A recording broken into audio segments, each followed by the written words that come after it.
Hello, paabot na lang din po ko sana.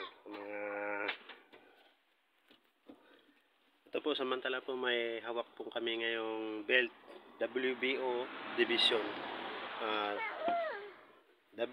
WBC Super Bantamweight Division. Yan po. Pa-share na rin po namin video makarating kay Naoya Inoue. Yan po. WBC Super Bantamweight Division. WBO Super Bantamweight Division. Ilan na lang po kami natitira po sa Super Bantamweight Division. Dalawa na lang kami ni Casimiro yung hindi na mapabagsak ni Naoya Inoue. Kaya ipashare nito yung video ko hanggang makarating po kay Naoya Inoue. Kung ayaw niya labanan si John Ray Casimiro, ito po ang may-ari ng belt na ito. Kanyang hamunin. Dalawa po yan, WBO Super Bantamweight Division from Palawan. Isang belt niya po ay WBC Super Bantamweight Division. Yan po. Dalawa po yan.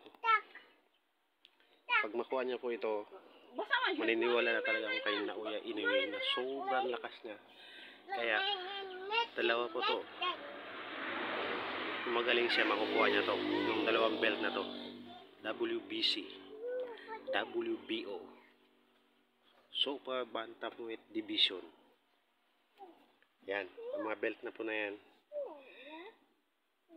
Naoya Inoue, sana makarating to sa yung video ko nito. Hinahamon ka ng may-ari ng belt na to. Dalawa po yan, mga blue.